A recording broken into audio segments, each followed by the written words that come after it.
Good afternoon and welcome to the webinar, The Future of Leadership, Disruption Dismantles the Oz Model of Leadership. This is one in a series of webinars where we connect for 30 minutes to bring to life the challenges we see in the market and what to do about them. During this session, Pamela will lead us through a discussion around how disruption is fundamentally changing what defines a great leader and how this radically changes the way we develop our leaders. Pamela will argue that in a disruptive world, the heroic, all-knowing leader is a relic of the past. Businesses are required to fundamentally challenge who they are and why they exist. We will host a Q&A at the end of the presentation, and if you have any questions during the presentation, you can use the Questions app in the control panel, and we will answer them later in the call. And with that, I hand it off to you, Pamela.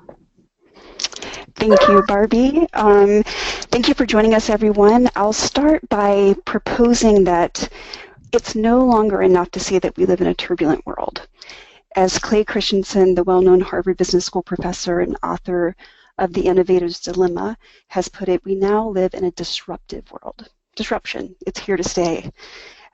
Today's leaders are responsible for reinventing their business with a sense of purpose and the ability to create meaning for employees.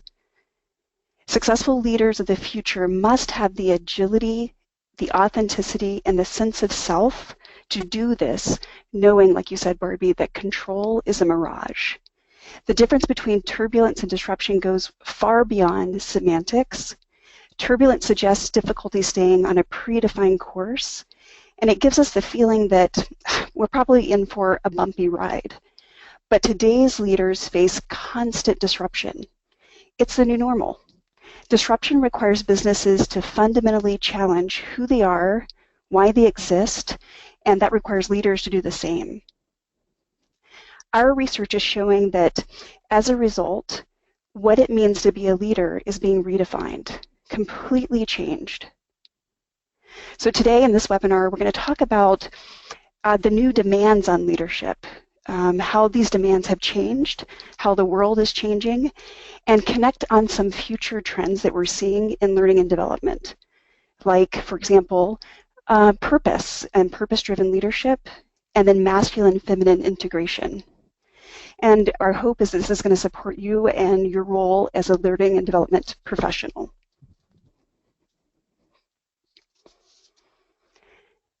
Most of us and most of the clients that we work with operate in a heavily matrixed environment. There's a radical increase in the dependency on technology, and we are all operating and working in a global and often a global and virtual world. Teams don't meet together at the water cooler any longer, and these environments demand collaboration and partnership across functions and divisions. But these structures, these global and virtual environments, also change radically not only trust, but the way authority is viewed. They can diminish or even confuse a leader's authority. And the reality is that leading business is harder today because the balance between power of leaders, their peers, and their followers has been equalized. What we're seeing is that leaders are expected to have more responsibility while having less structural authority and positional power. At the same time, there's a break in the social contract between organizations and employees. And we, even as employees, can say this is to be true, that it's no longer enough just to trade financial compensation or a package in exchange for loyalty and for commitment. What we're expecting as employees and what our employees are expecting of us is that leaders are creating meaning for their employees, that there's a meaningful place to go, that they're being grown and challenged. That's a tall order for leadership.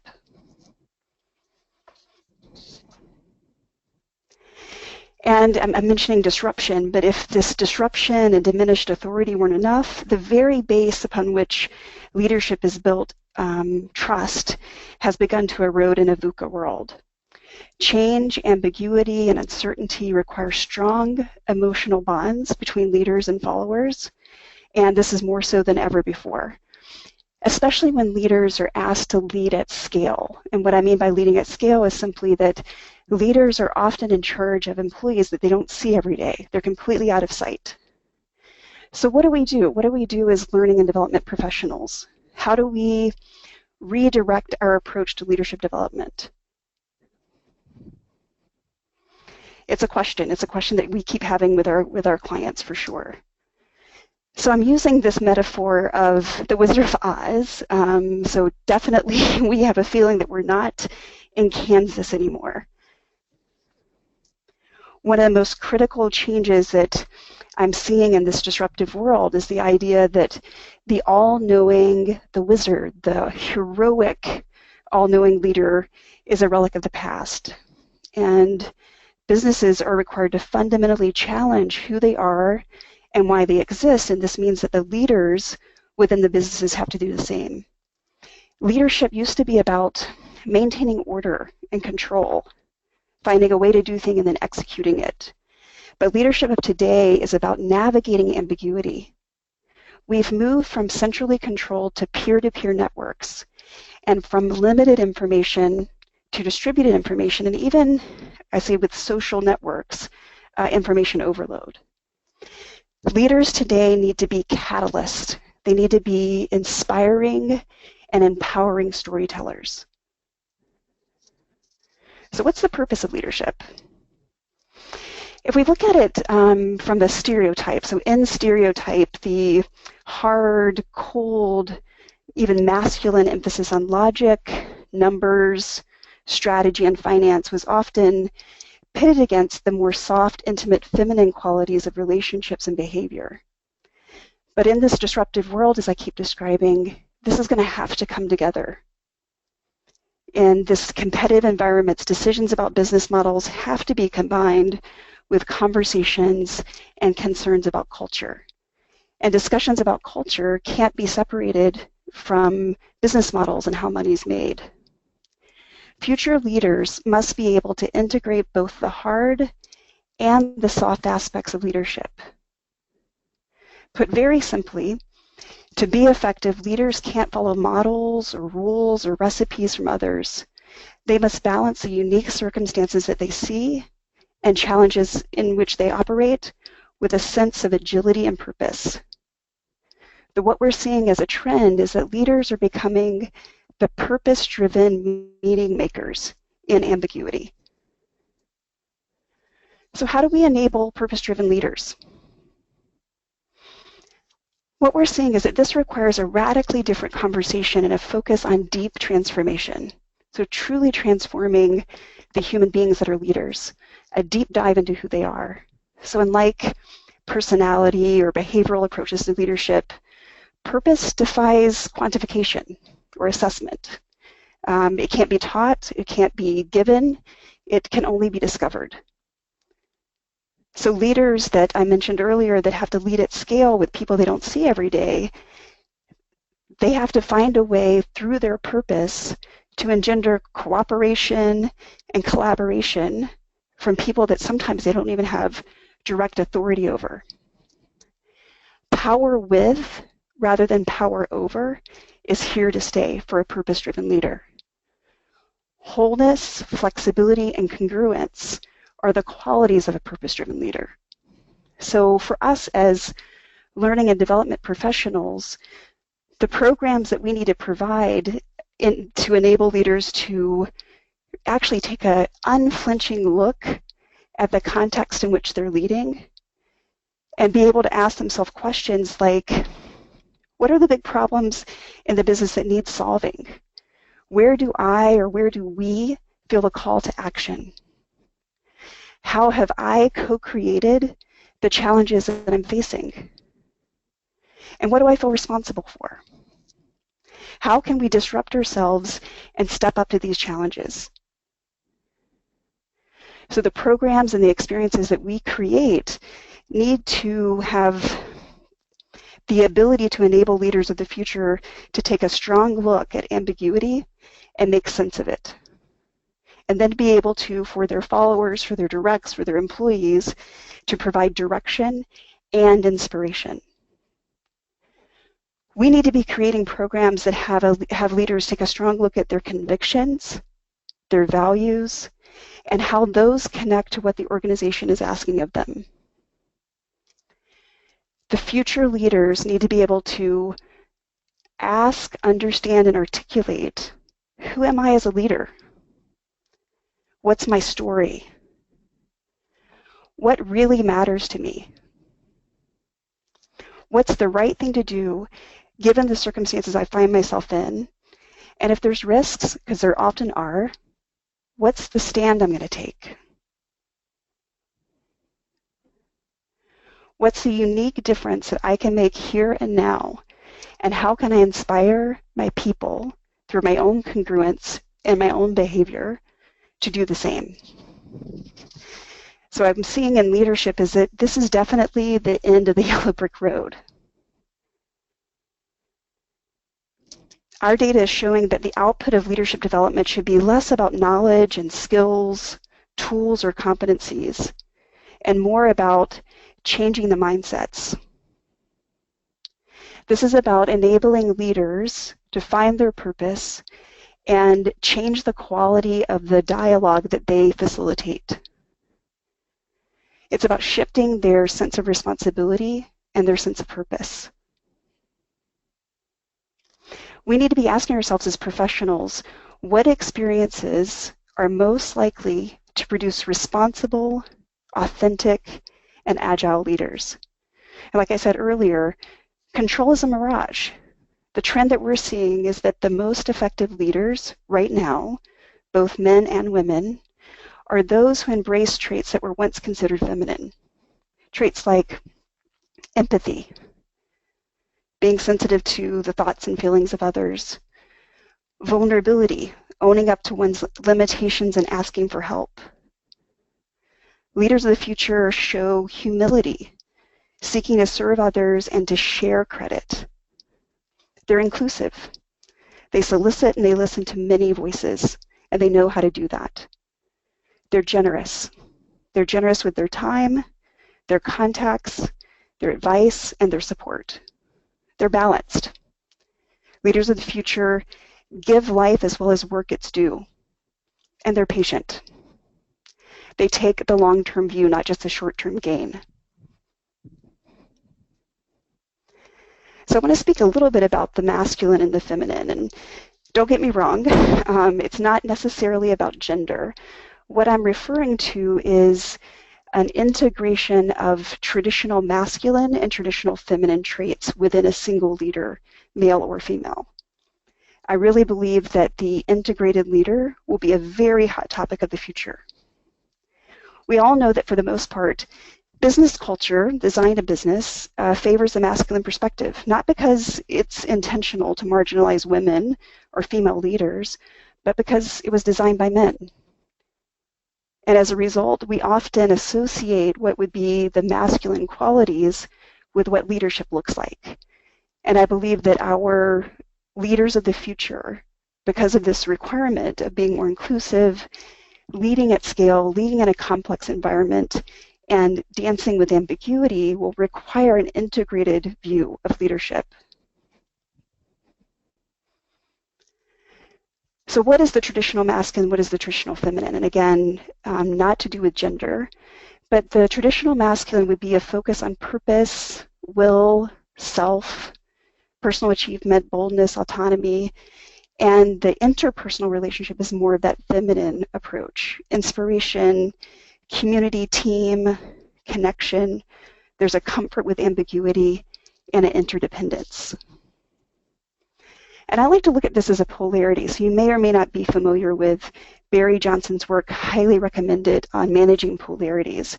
But here's a polarity that we're seeing, is that integrated leadership over polarized leadership requires that integration of higher masculine and higher feminine. So polarity simply means that we tend to polarize tensions that need to be managed, and that often the upside of one pole can help mitigate the downside of the other pole. So let me give you an example.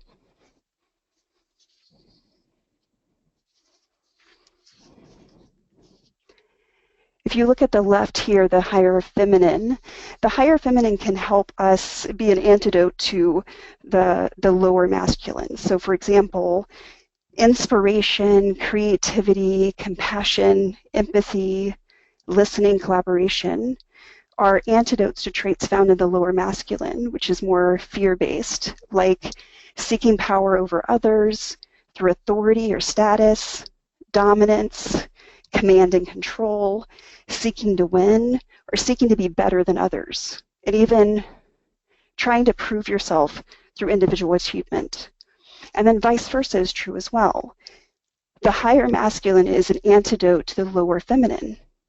So things like in the higher masculine, definites of purpose, will, internal strength and clarity. In the higher masculine is an antidote to some of the traits of the lower, fear-based feminine, like dependency on others, seeking power through approval, pleasing, and holding relationships as more important than purpose or task.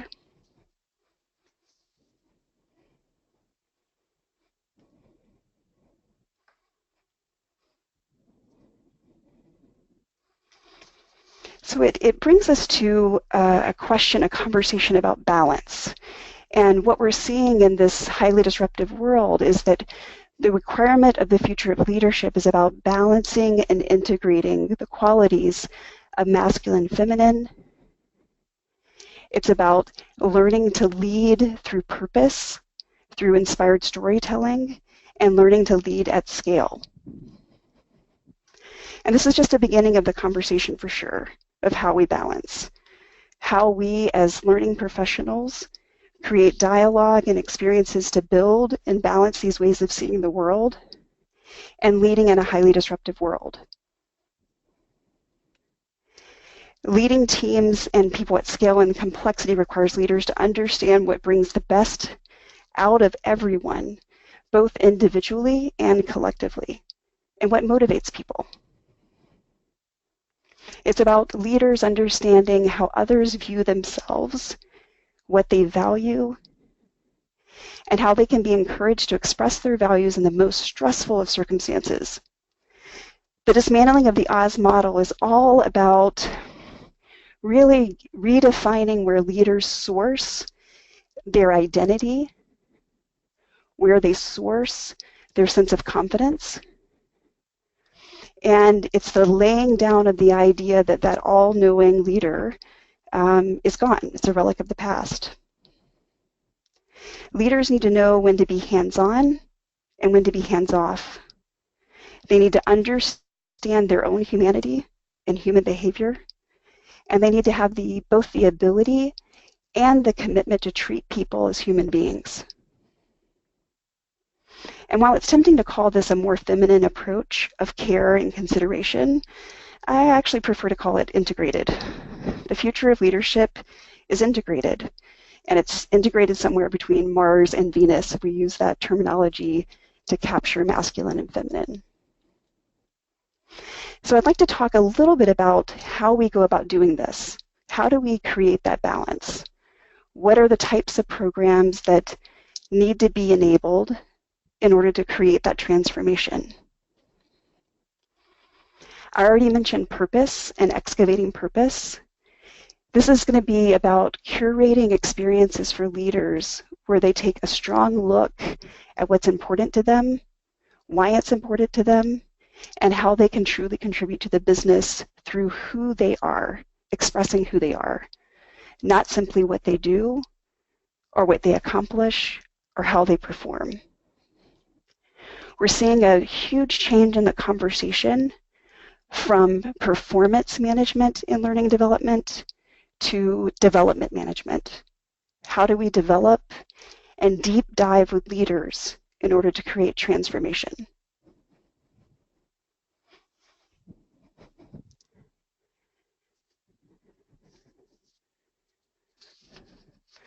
So it looks like I just went a little bit faster than I expected, Barbie, so I'm thinking that perhaps there's some questions for you.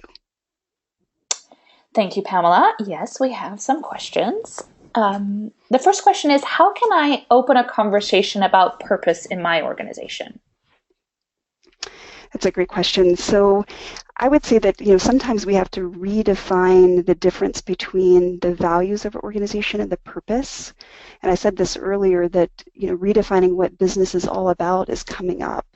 So starting this conversation about purpose is starting with the purpose of the business. Why do we exist? And a lot of businesses, of course, part of the reason why we exist is to perform, to make money, to contribute to the economy, to provide jobs for people. But finding a greater purpose for the business, so for example, for some of our healthcare organizations or even insurance organizations, it's protecting the things that are important to people, or changing and saving lives, or improving the quality of life for people. So the more in touch an organization can be with their purpose, then it starts the conversation for leaders to define what their purpose is as it relates to the purpose of the business. Great, thank you, Pamela. We have a question from Stephen. It'll be unlikely that we'll be able to solve complex challenges, but how can we get better at responding and addressing such interrelated challenges? That's great. Great question, Stephen. So I would point you to the polarities mapping, actually. I think that you're right. We're not going to be able to solve the complexity of situations, but we can start seeing patterns and trends and interdependency of challenges that we face, and teach our leaders to look at things as tensions to manage rather than polarizing or problem solving when it's a tension to manage. So for example, for one of our technology clients, we've been doing a tremendous amount of work around leading across the enterprise and collaboration. But we don't want to shut down the polar opposite of that, which is an entrepreneurial spirit. So how do you look at the interdependencies of challenges through the lens of a polarity map?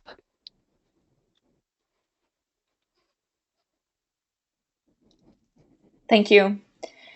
We have another question from Debbie.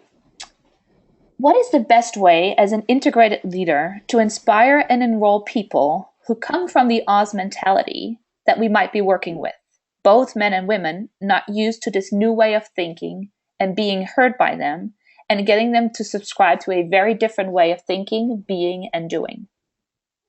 Oh, that's great. Thank you, Debbie.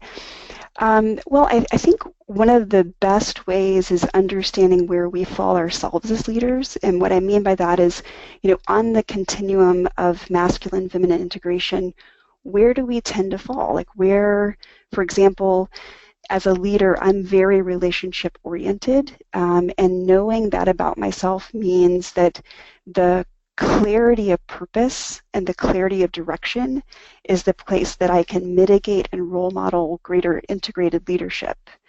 I think also as we create cultures that are more integrated and dismantle some of that Oz model, what we reward, what we talk about, what we don't talk about, so all of these symbols of culture will need to shift. So we'll need to start rewarding the leader who can, for example, read the room and utilize a lot of intuition, not just logic, to ask ourselves very, very different questions as we're making decisions so that we can integrate both views, and to make sure that we're defining, rewarding leadership that's a much more integrated model.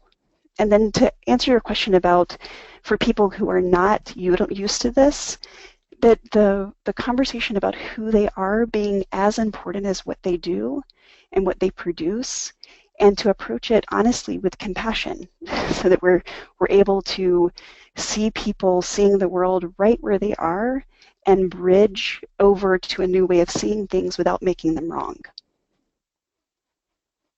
Great. And we have another question from Stephen. What kind of inner work is recommended for leaders who aspire to this view of leading? It's a great question. I would say that the reinforcing the knowing where you stand on the continuum, so the deepest self-awareness that you can have, your orientation toward task versus people, again, knowing that the combination is most effective, not one or the other.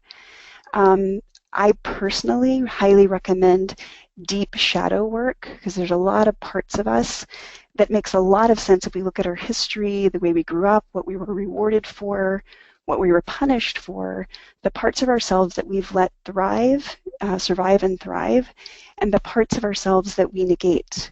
And so as a human being, that's a natural state of affairs. And it happens, we're basically organizations full of people who have maneuvered the parts of themselves that they feel safe in showing and what's been rewarded. And then they've sort of done away with the other side of their leadership range, the part that was never rewarded, never safe, or not allowed. Thank you, Pamela. Questions are rolling in. Tim is asking, how can we hold the space when a crisis pressures the company and their leaders to slide back? Yeah, we're completely designed to return to that equilibrium. And I'll approach this, I'll answer this question from a neuroscientific standpoint. So just as we learn the quickest route to work, if we drive to work or commute to work, we're creating a neural pathway, a mapping, if you will, in our brain, so that there's a way that it's practice, practice, practice, and awareness, and the knowledge that until that's a well-worn pathway, that the chances of returning to equilibrium or returning to what we know and reacting are very great. So again, that for me invites that compassion piece, but also the awareness that it takes time to establish those new ways of working, and that it's in times of stress or crisis when it's most important to concentrate on the way you want to show up. Thank you, Pamela. And Debbie had a follow-up question to your answer from earlier. So for her, it brought up another issue. If the person wanting to bring this integrated leadership idea and is not at the top level, how do they manage up and enroll management? Or does it have to start on the top? I don't believe it has to start at the top. I think it's always helpful to have a champion, support, the role modeling of a senior leader, but I think this can get started anywhere in the organization. And it's about starting the dialogue. So we will be providing some additional resources at the end of the webinar when you get a follow-up along with the recording and some articles. But we can outline some ways that you can start that conversation. But I believe it can start anywhere in the organization. I would recommend that you do build a bit of a business case around it, that there's a way that you're able to show that, and you can look at almost any example, how important it is to have this integration for the business, that there are ways to link these traits that are both masculine and feminine and that integrated leader traits to some of the best business performance and addressing the strategy. So if you think about, for example, a challenge of really representing yourself in the marketplace for the healthcare industry, for example, 93% of all medical decisions are made by females. They're huge shakers in the marketplace and decision makers in the marketplace, yet we don't have a lot of representation at the top of female leadership. So seeing even a team that, for example, one of the best measures of a high-performing team is a team with psychological safety. And so that requires an integrated leadership approach. So showing the connection of high performance and business performance to this conversation is the best way to start. Great, Pamela. Thank you. We have a question from Robin. What are some actionable strategies for encouraging leaders to bring out the higher level feminine characteristics when they can tend to be seen as weak or less than when it comes to effective leadership? Well, and I think that the one of the most compelling ways to talk about what is considered the dynamic feminine or the higher feminine pieces is in the context or the lens, Robin, of creativity and innovation. So that a lot of that sitting in the face of ambiguity or uncertainty, the ability to think outside the box, these are some of those feminine qualities that are absolutely necessary for innovation. So if you look at what is required for example, diverse voices to be heard around the table, that's inclusiveness, that's higher feminine. So if you're typically talking about masculine, feminine, I think what sometimes happens in that conversation is that it's the lower feminine that gets identified, like being too soft or being dependent, when we're really talking about the dynamic higher feminine. Okay, great, thank you. So I recognize, so there's another question. I recognize that we are living in a VUCA environment, but I'm not sure if the rest of my organization actually has this awareness. Where do you recommend I start a conversation?